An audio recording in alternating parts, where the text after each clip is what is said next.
Hello, lovely people. It's Wednesday, October 18th. I'm Coy Wire. This is CNN 10 coming to you from San Diego today, where I'm interviewing an absolute legend. I have to be enigmatic about it, so I can't tell you who it is just yet, but here's a clue. This person had a video game created about them.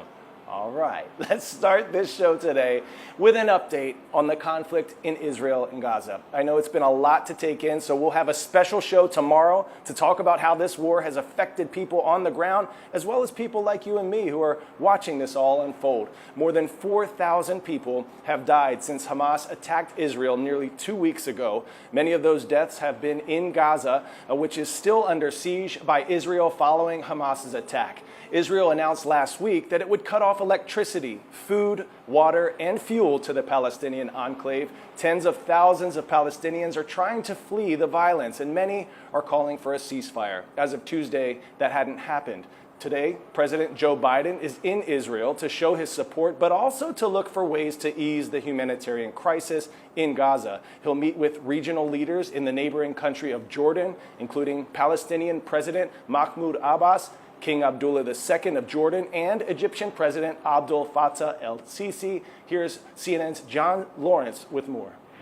As the war between Israel and Hamas escalates, President Joe Biden will meet with Israeli officials, including Prime Minister Benjamin Netanyahu, Wednesday, according to Secretary of State Antony Blinken. The United States and Israel have agreed to develop a plan that will enable humanitarian aid from donor nations and multilateral organizations to reach civilians in Gaza, and them alone, including the possibility of creating areas to help keep civilians out of harm's way. Blinken adds that Biden will, quote, reaffirm the United States' solidarity with Israel. That's a stance agreed upon by the Senate's majority and minority leaders. I will be working with the administration on putting together an emergency supplemental that will give Israel the tools it needs to defend itself. The surest way to stop violence against Israelis and oppression of Palestinians is to wipe terrorists like Hamas from the face of the earth. The 26th Marine Expeditionary Unit is headed to the waters off the coast of Israel, and the Pentagon is preparing U.S. troops for a potential deployment to the country for medical and logistical support. But the Biden White House is still looking for a diplomatic solution. The president still believes, even for all this conflict, he still believes in the promise of a two-state solution, that the Palestinians deserve their own state, a place where they can call home. I'm John Lawrence reporting. 10-second trivia. What planet is closest to Earth when it passes by? Mercury, Venus, Mars, or Jupiter?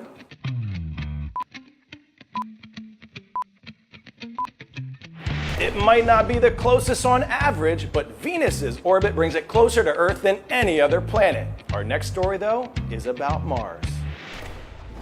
Take a flight over a section of Mars known as the Labyrinth of Night. Noctis Labyrinthus is a vast system of steep intersecting valleys that is, at its deepest, more than 3 times deeper than the Grand Canyon. Since 2003, the European Space Agency's Mars Express mission has been closely imaging Mars's terrain with high-resolution stereo cameras. The cameras have revealed information on Mars's landscape, including mapping its subsurface and even its atmosphere. Noctis Labyrinthus is the length of Italy and was formed due to volcanism that stretched and cracked the surface to create the valley. Well, it's time for an uplifting tale. A tale about a tail. A whale's tail. Scientists have developed a new way to track these marine mammoths. Whales are mammals. Just like humans, they nurse their young and need air to breathe. To do that, they use blowholes on their backs, producing those famous spouts that we see. And without those spouts, we wouldn't have our next story. As we're about to find out, it all started with a cloud of whale snot. Unlike Jurassic Park, if we lose these animals, they're gone forever. For years, scientists have been attaching GPS tags to whales in order to monitor the population's movements and well-being. They had these incredibly talented groups of people in a small inflatable with a long pole, the tag at the end of the pole, and they get close to the whale. The problem is, The whale didn't know what was going on. It was potentially loud and even frightening for the animal. The act of collecting the data we often felt could change the data. Now this team is trying something new, drones. But how could tagging whales with drones work? Ocean Alliance is a marine mammal research and conservation group led by Dr. Ian Kerr, working out of an old converted paint factory in Gloucester, Massachusetts. One day I got covered in a cloud of whale snot that was smelly and sticky, and I'm like, wait a minute, I smell an idea.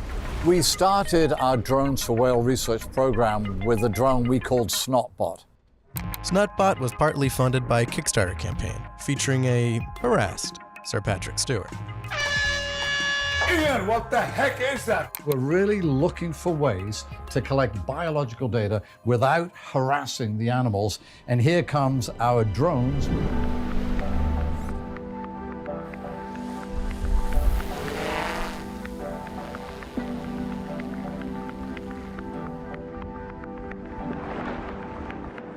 We get that exhalation, and then we just drop the tag, and with these suction cups, it sticks onto the back, and the whale never knows it's been to the doctor. When we look at whale snot, first of all, we've got DNA. Is it male? Is it female? Many species of whales were hunted to near extinction. Have we reached a genetic bottleneck? Or, are we okay? And then the tag is saying, how deep does it go? Where does it feed? How does it feed? It's been incredibly exciting because we've tagged a whale and then 5 seconds later it's fed. So clearly the act of putting the tag on the whale hasn't affected the animal's behavior. I was looking for a tool that perhaps could democratize ocean science. Thanks to 3D printing, Ocean Alliance has been able to quickly iterate on their designs and make them easily accessible. We're just one group. We can't go all over the world and work with every single population of whales. The more we could reduce this down into its simplest form, that would make it sort of the easiest for other researchers to adopt. When you get out in the field, sometimes I just have to stop and take a breath. What an experience. By being able to tag and study whales without affecting their behavior, Ocean Alliance says we can truly see how humans affect the animals and ecosystem in ways we couldn't before. Fishing, pollution, noise. If we don't understand the impacts on these animals, how can we mitigate them?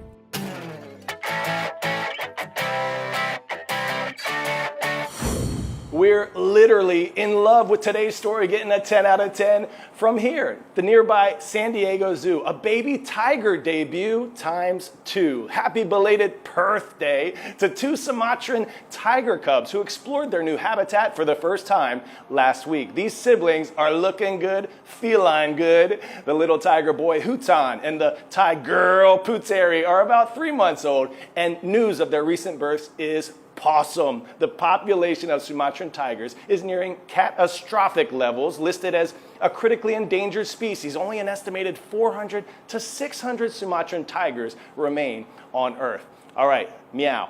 Congrats to the winners of #YourWordWednesday. Mr. Dye's class at Weston Middle School in Weston, Connecticut submitted enigmatic to my @KoiWire social accounts. It's an adjective meaning mysterious and difficult to interpret or understand. Well done. And thanks to all of you who are subscribing and commenting on our CNN 10 YouTube channel for your shout out requests. Today we're showing love to those Panthers rocking that orange and black in East Pennsboro High School in Enola, Pennsylvania. I see you 717. Rise up. Have an awesome day, everyone, and I'll see you tomorrow.